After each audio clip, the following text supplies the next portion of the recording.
죄가 정말 무섭다라는 것입니다. 지난주에 시작인 월요일에 삼선 국회의원이었고 또 대통령의 보좌관이었던 한 정치인이 극단적 선택을 한 것으로 뉴스가 시작되었습니다. 내용을 보니까 10년 전 비서였던 사람이 그 사람의 무언가 범죄 의혹을 말하자 이 정치인은 처음에 그것을 부인하다가 나중에는 오피스텔에서 극단적 선택을 하였습니다. 그 죄가 100% 사실인지 아닌지 이제는 알 수 없지만 그 죄 의혹이 이 정치인의 안타까운 선택에 방아쇠와 같은 역할을 한 것은 사실처럼 보였습니다. 또 주중에는 얼굴도 잘생기고 돈도 많으며 한국을 뛰어넘어 전 세계에서 인기를 구가하던 한 연예인이 과거에 저질렀던 한 죄의 의혹으로 말미암아 완전히 무너지는 사건이 있었습니다. TV에 나와서 자신은 그런 범죄를 저지른 적이 없다고 했지만 그의 진술을 들은 많은 변호사들은 반대적인 얘기를 했었고 또 그의 진술과 반하는 여러 물증들이 나와서 결국에는 법정에까지 가게 되었으며 이 사람에게는 연예인으로서 다시 재기하기 힘들 정도로 큰 아픔이 된 것처럼 보였습니다. 성경은 말하기를 죄의 삭은 사망이라고 하였습니다. 여러분, 사람의 인생이 언제 무너집니까? 오늘 설교 제목이 오프 앤 온인데 오프는 꺼지다고 온은 켜지다죠. 사람에 있는 인생의 불길이 언제 꺼져버립니까? 공부를 못했을 때 꺼집니까? 성공하지 못했을 때 꺼집니까? 돈을 벌지 못해서 가난할 때 꺼집니까? 아니면 질병이 들어서 몸이 아플 때 꺼집니까? 그렇지 않습니다. 죄를 지었을 때입니다. 아무리 오래전에 지은 죄라 할지라도 그것이 드러나는 순간 그 죄는 사람의 인생을 파괴해버립니다. 또 그뿐만 아니라 죄는 사람들과의 관계도 단절시켜버립니다. 다음 슬라이드요. 몇 년 전 나온 뉴스입니다. 성당에서 한 남자를 만났는데 참 성실해 보였답니다. 그래서 교제를 시작했고 결혼을 했는데 결혼한 지 얼마 뒤에 자신의 남편이 학폭 가해자였던 것을 알게 되었습니다.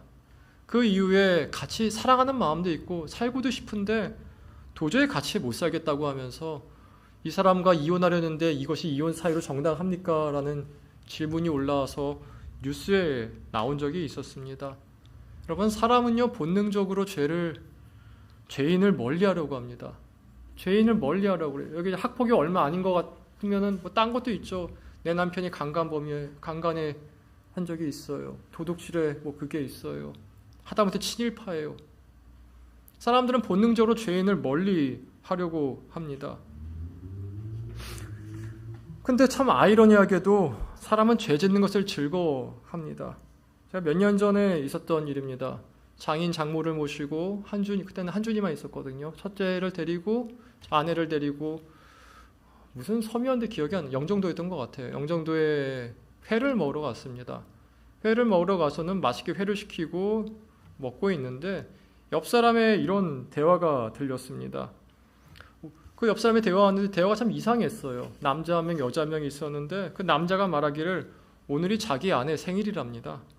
근데 여기서 너랑 이렇게 있으니까 미안한데도 되게 좋다는 거예요. 아내한테 미안한데 난 너가 너무 좋아서 어쩔 수 없다. 그 얘기를 듣는 순간 제가 한준이의 귀를 가리고 딴 쪽으로 보냈습니다. 왜냐하면 그 뒤에 나온 얘기가 굉장히 추잡한 얘기였기 때문에 그렇습니다. 근데 참 아이러니한 게 이들의 표정이 무척이나 즐거워 보였습니다. 무척이나 기뻐 보였어요. 여러분, 죄를 짓는 사람을 한번 유심히 관찰해 보십시오. 한 아이를 때리고 있는 학폭 가해자의 모습을 한번 보십시오. 밤늦게 룸사롱에 가는 한 남자의 모습을 보십시오. 천안에 가면 독립기념관이 있습니다. 독립기념관이 가면은 참 잔인한 사진들이 많은데 그 중에서 제 기억나는 게 한 조선인의 목을 들고 있는 일본인 사진이 있습니다. 아직도 기억납니다. 그 일본인이 웃고 있었어요. 사람은 죄 짓는 걸 좋아합니다. 아주 즐거워합니다. 죄인은 혐오하는데 자신은 죄를 즐기는 것이죠.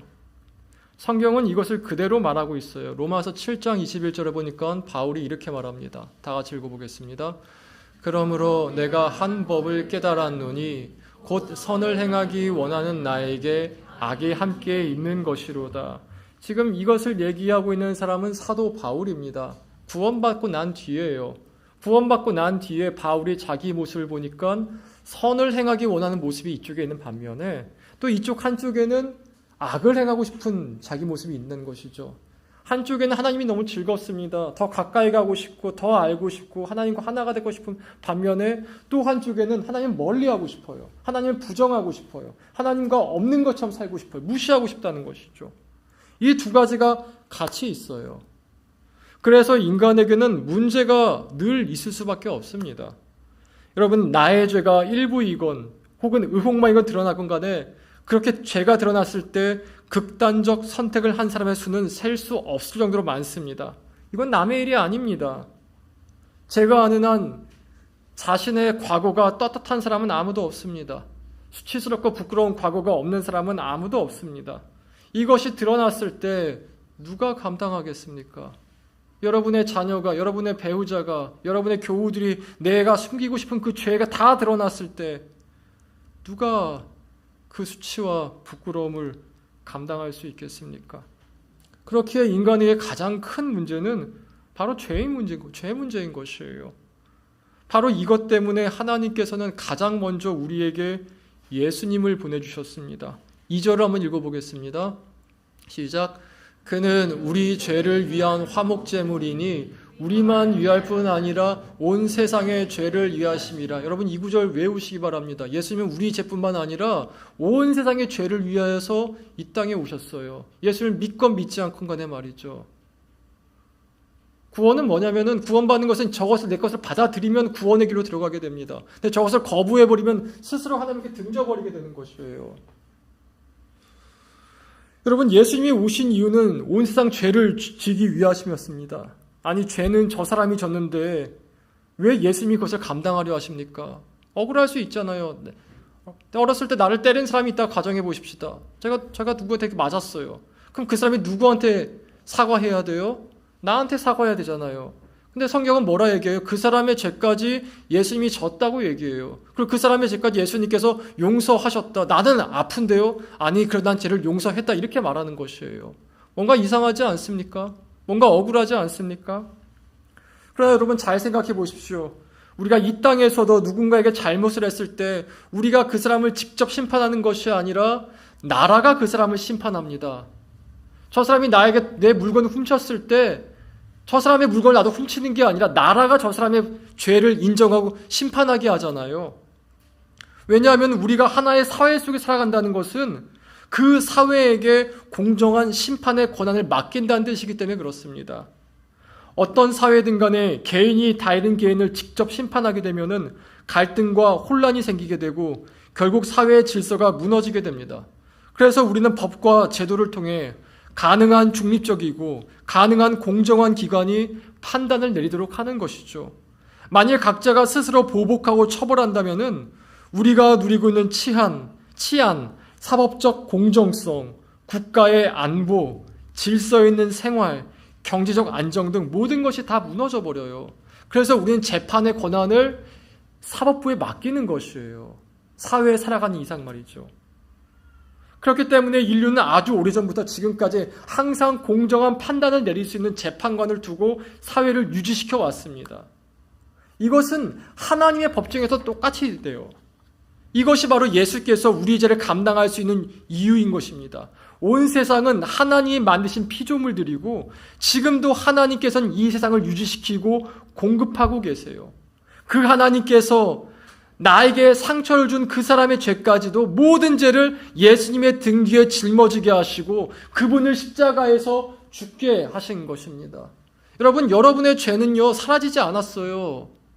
우리의 모든 죄는 사라진 게 아니라 예수님 등 뒤에 가 있는 거예요. 그분께서 나를 대신해서 죽고 계신 거예요. 내가 죄 질 때마다 그 죄가 죽게 회개하면 어디로 갑니까? 그 죄는 일로 가요. 하나님이 잊힌 게 아니야. 죄 졌어? 됐어. 이게 아니라 네가 그 작은 죄 하나까지만 해도 예수님이 다 짊어지신 거예요. 그게 복음이에요. 그게 복음이에요. 그게. 그래서 기쁜 소식이에요. 우리는 가끔 억울할 때 있어요. 하나님 저 사람이 나에게 어떤 상처 주신지 아십니까? 오늘 가지 모임 3번 질문이 그거거든요. 나는 지금 용서 못하는 사람이 있는가? 그 사람은 내가 지금 어떻게 용서하려고 있는가? 가끔 용서하지 못할 정도로 큰 상처를 준 사람이 있죠. 근데 왜 그 사람이 나한테 용서를 빌지도 않았는데 하나님 뭔데 마음대로 용서하십니까? 이렇게 말할 수 있잖아요. 예, 성경도 그 말은 맞다고 얘기합니다. 동시에 성경은 한 가지 얘기를 더 하는데 너 역시 누군가에는 큰 죄인이라는 거예요. 너 역시. 마태복음 18장에 보면 이런 얘기가 있습니다. 다음 슬라이드요. 한 왕에게 1만 달란트 빚진 자가 있었어요. 빚진 자가 있었는데 1만 달란트가 얼마냐면 지금 돈으로 환산하면 60조 원입니다. 60조 원. 60조 원 빚을 졌어요. 근데 이 신하가 왕에게 돈을 갚지 못하자 왕이 그 사람 불쌍히 보곤 이렇게 얘기합니다. 그래, 내가 네 빚을 탕감해 줄게. 탕감해 줄게. 기분이 좋아 돌아가고 있었는데 돌아가는 길에 자신에게 100데나리온, 지금 돈으로 1000만 원을 빚진 자를 발견하게 돼요. 너 왜 안 갚어? 미안해, 나 지금 돈이 없어. 나중에 갚을게. 안 돼, 너 갚는다고 했잖아. 빨리 갚어. 없으면 감옥 가. 그 사람을 감옥에 보내버립니다. 감옥 보낸 게 나쁜 일입니까? 아, 정당한 일이죠. 빚을 못 갚았잖아요. 정당한 일인데, 정당한 일이에요. 근데 그 정당한 일을 두고 왕이 이렇게 얘기하죠. 내가 너를 불쌍히 여겨 탕감해 주었거늘 그렇다면 너도 그래야 되지 않겠느냐. 이 이야기를 마치면서 예수님이 이렇게 말씀하세요. 마태복음 18장 35절입니다. 다 같이 읽겠습니다. 너희가 각각 마음으로부터 형제를 용서하지 아니하면 나의 하늘 아버지께서도 너희에게 이와 같이 하시리라. 너에게 이와 같이 하시리라. 이와 같이 하시리라. 눈에는 눈, 이에는 이로 갚고 싶으십니까? 그렇게 하십시오. 근데 꼭 기억하십시오. 하늘에 계신 우리의 재판관도 우리를 그렇게 대하실 것입니다. 더 나아가서 만약 눈에는 눈, 이에는 이로 살고 싶다면은 예수님은 우리를 만나 주시지도 않을 거예요. 우리 3절과 4절 한번 읽어보겠습니다. 다 같이 읽습니다. 우리가 그의 계명을 지키면 이로써 우리가 그를 아는 줄로 알 것이요. 그를 아노라 하고 그의 계명을 지키지 아니하는 자는 거짓말하는 자요 진리가 그 속에 있지 아니하되. 우리가 믿음으로 구원받지 않습니까? 근데 우리가 믿음을 얘기할 때 한 가지 오해하는 게 있는데 내 고백이 곧 나의 믿음이라고 생각해요. 내가 지금 예수님을 영접하고 예수님 나의 주로 고백하면은 이게 나의 믿음이라 생각하는데 성경은 그렇게 말하지 않습니다. 성경에서 말하는 믿음은 뭐냐면요, 관계예요. 다음 슬라이드요. 관계예요, 관계. 그래서 계속 반복해서 물어보는 게 있죠. 너 정말 하나님 아니? 너 정말 예수님 아니? 한 번은 우리 교회에서 어떤 성도가 저한테 이렇게 질문하셨어요. 목사님 저 아세요? 제가 그 친구랑 5년을 같이 했었는데 그 친구가 목사님 저 아세요? 이렇게 묻어요. 저 아세요? 그 말이 뭡니까? 목사님 저를 진짜 아세요? 저랑 깊은 관계가 있어요? 제 마음이 지금 어떤 줄 아세요? 제가 지금 어떤 상태인지 아세요? 목사님 저한테 관심이 있으세요? 저랑 친밀해, 이런 뜻 아닙니까? 여러분 하나님 아십니까? 성경은 이거 계속 물어봐요. 너 예수님 아니? 예수님 아니?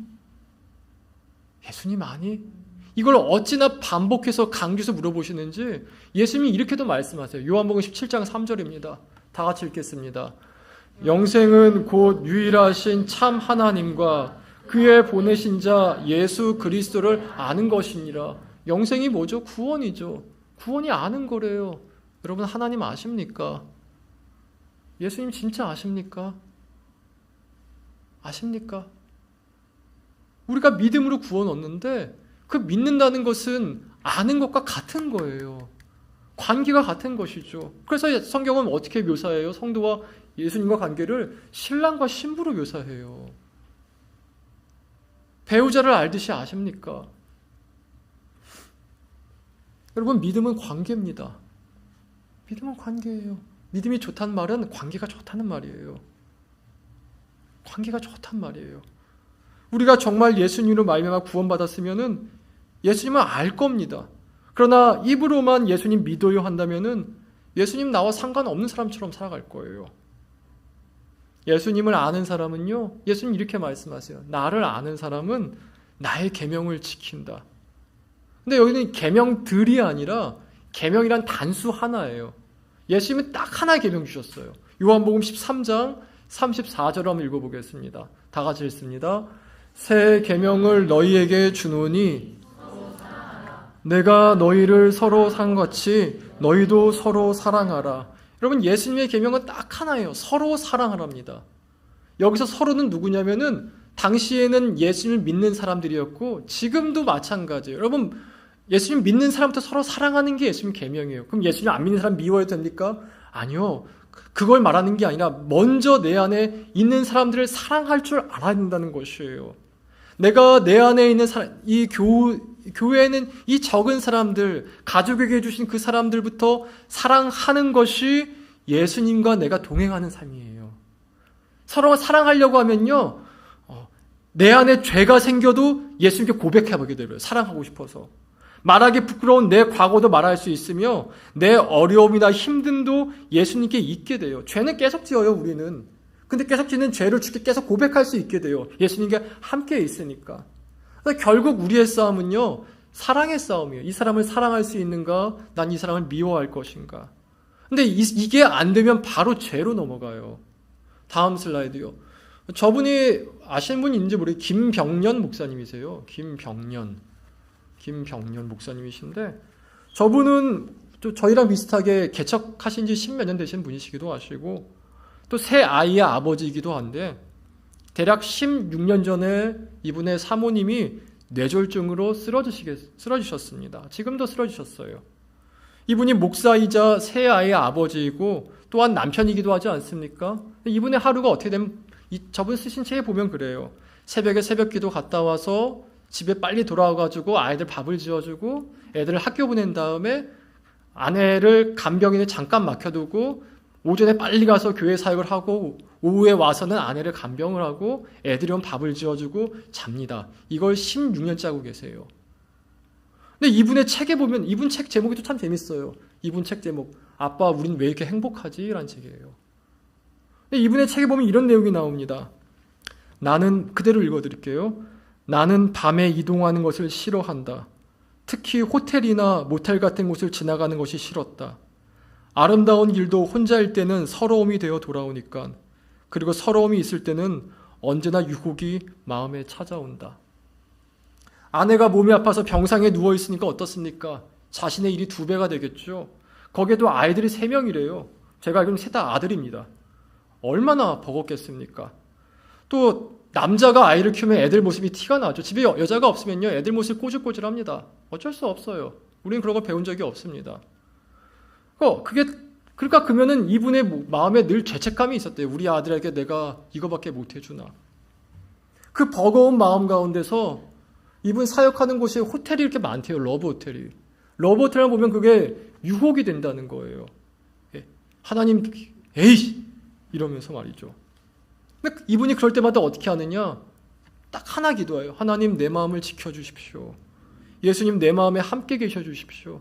예수님, 내 생각을 지켜주십시오. 그러면 예수님이 정말 마음을 지켜주시더라는 거예요. 근데 마음을 지켜주시는데 어떤 마음으로 돌아오냐? 예수님, 내 마음을 지켜주십시오 할 때 가장 먼저 드는 마음이, 그래, 내가 내 아내를 더 사랑해야지. 내가 내 자식들 더 사랑해야지. 우리 교우들 내가 더 사랑해야지.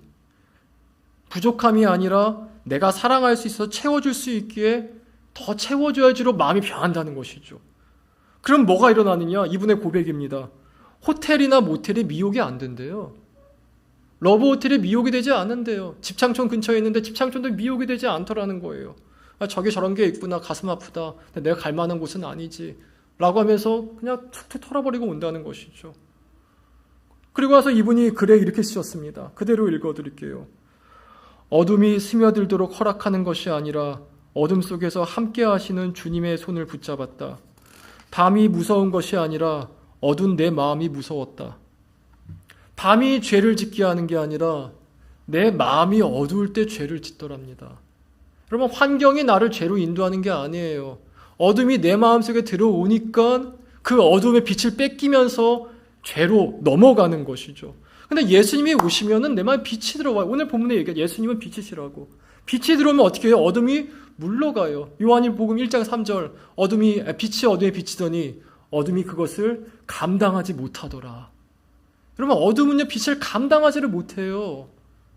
아무리 작은 빛이라 할지라도 그 빛 하나가 있으면 어둠이 그 주인은 물러가게 돼버리죠. 그러니까 내 마음에 빛이 들어오는 그 순간부터 어둠이 감당하지를 못하는 거예요. 인생의 불이 켜지는 것이죠. 불이 꺼지는 게 아니라.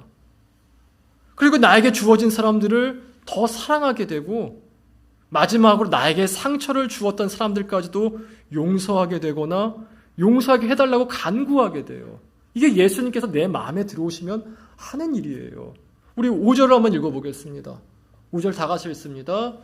누구든지 그의 말씀을 지키는 자는 하나님의 사랑이 참으로 그 속에서 온전하게 되었나니 이로써 우리가 그의 안에 있는 줄을 아노라. 하나님이 들으면 어떻게 돼요? 사랑이 온전하게 돼요. 여러분, 하나님께서 여러분에게 청년 때는요, 어떤 찬양이라든지 어떤 신비한 경험 같은 것들 초창기에 많이 줄 걸 봐요. 저도 경험한 적이 있어요. 근데 신앙의 연수가 깊어지게 되면요, 그때부터는 어느 싸움이냐면은 내 주위 사람을 사랑하려고 발버둥치는 싸움임을 아셔야 돼요. 거기가 은혜의 통로예요. 내 주위 사람이 되게 바보 같을 수 있어요. 되게 어리석어 보일 수 있어요. 치매 걸린 부모님일 수도 있고요. 말도 안 되는 자녀의 모습일 수도 있고요. 정말 말도 안 되는 땡깡을 부리는 배우자의 모습일 수도 있어요. 목사님이 참 이상할 수도 있겠죠. 근데 거기서 우리의 싸움은 하나님이 내게 주신 그 사람을 사랑하려는 싸움이에요. 이건 목회자도 똑같아요. 제가 보니까 그래요. 제가 왜 맨날 기도하는지 아세요? 여러분, 최선 다해 사랑하는 방법이 뭔지 몰라서 기도해요.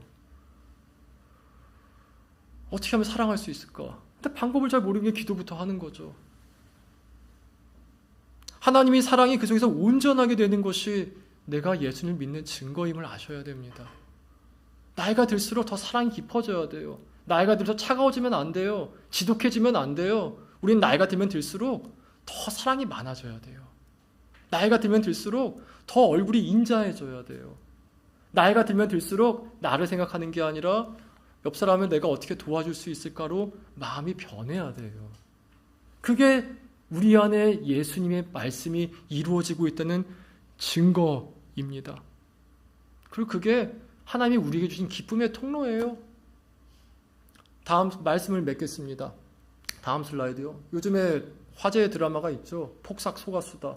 난 이게 뭐 속았다는 뜻인 줄 알았는데 제주도 말로 뭐 수고하셨습니다 그거라면서요. 폭삭이 무척이고. 이거 뭐 지규 한 보라 그랬나? 누가 보라 그랬나 봐가지고 한 봤는데 제가 드라마에 한 번만 푹 빠집니다. 그래서 웬만하면 안 보려고 그래요. 마지막 본 드라마가 추노입니다. 그 이후에는 거의 안 봤어요. 근데 이 드라마가 하도 이게 화제에 들어가 좀 이렇게 봤거든요. 아내가 감사하게도 넷플릭스를 설치해 주셔가지고 한번 봤는데 이 드라마 사람들이 보고 다 되게 아름답다 얘기하잖아요. 되게 슬프고 아름답다. 이 드라마 왜 아름답죠? 제가 봤을 땐 이 드라마가 아름다운 이유는 하나예요. 가족 이야기잖아요. 사랑해요. 되게 어려운 환경이에요. 되게 좌절 많아요. 막 뭐 가난하고 셋째가 죽고 동명인가요? 죽은 아이가? 셋째가 죽고 뭐 아빠는 혈액암 걸리고 맞나요? 아닌가요? 안 봤어요. 미안. 스폰가요? 난 다 본 줄 알았지. 미안. 하여튼 되게 슬퍼요. 그러니까 힘든 되게 많아요. 근데 가족이 엄마 아빠가 끝까지 사랑해요. 막 애들이 힘들어 돌아와요. 집도 가난해요. 근데 엄마 아빠가 개의치 않고 힘들어 돌아온 딸을 끝까지 이렇게 막 안아주면서 무엇이든 먹이려고 그러고 잘했다 그러고 막 버스 타고 내려가가지고 안녕 이러고 있고.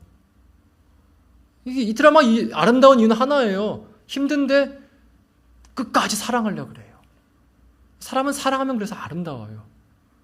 근데 한번 여러분 가정해 보세요. 이건 스포가 아니라 그냥 가정해 보는 거예요. 주인공이 남자는 관식인데 관식이 힘들어서 바람을 펴. 학시 이러면서. 저희 여자 이름이 애순인데 애순이가 힘드니까 도박을 해. 그 집을 날려먹었어. 첫째 딸이 이름이 금명인데 금명이가 힘드니까 해서는 안 될 일을 해. 그럼 어떻게 되죠? 아름다워요? 깨지죠. 죄가 들어가면 사랑이 깨져요. 그래서 죄가 무서운 거예요. 서드라마가 아름다운 이는 죄 안 짓고 그 어려운 환경에서 끝까지 정도를 걸으면서 사랑했기 때문에 아름다운 거예요. 여러분, 예수님은 성공이 아니라 여러분을 사랑하게 만들려고 오셨음을 기억하시기 바랍니다. 예수님은 여러분을 아름답게 만들고 싶어 하세요. 그리고 예수님은 그것이 인생의 기쁨인 걸 아세요. 주 안에서 하나님의 사랑을 온전히 이루어 가시는 저와 여러분이 되길 진심으로 기원합니다. 우리 다 같이 찬양하고 기도하시겠습니다.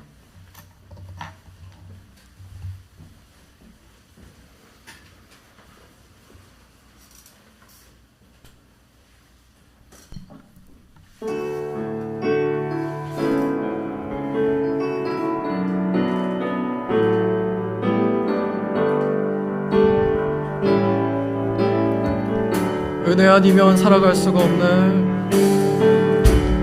은혜 아니면 살아갈 수가 없네. 호흡마저도 다 주의 것이니 세상 영광과 위로 내게 없어도 오직 예수뿐이네. 은혜 아니면 살아갈 수가 없네. 은혜 아니면 살아갈 수가 없네. 호흡마저도 다 주의 것이니 세상 평안과 위로 내게 없어도 오직 예수뿐이네. 크신 계획,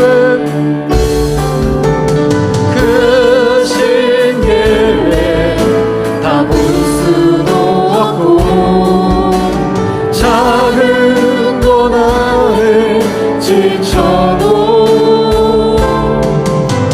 주께 묻기 나의 모든 삶 버티고 견디게 하신 크신 계획 다 볼 수도 없고 크신 계획 다 볼 수도 없고 작은 고난에 지쳐도 주께 묻기 나의 모든 삶 버티고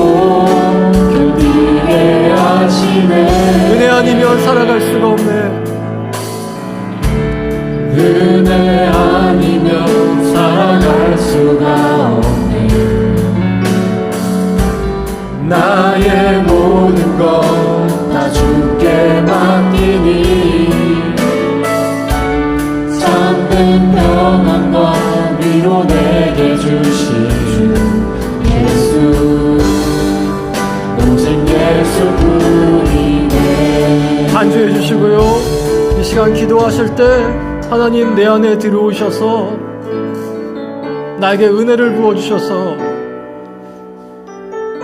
나의 죄를 고백하게 하시고 내게 주어진 사람들 끝까지 사랑할 수 있는 능력을 부어달라고, 그래서 그 과정 가운데서 역사하시는 그 과정 안에 나와 동행하시는 주님의 임재가 언제나 나와 함께 해달라고 다 같이 한 목소리로 자신의 삶을 두고 간구하십시다. 기도하시겠습니다.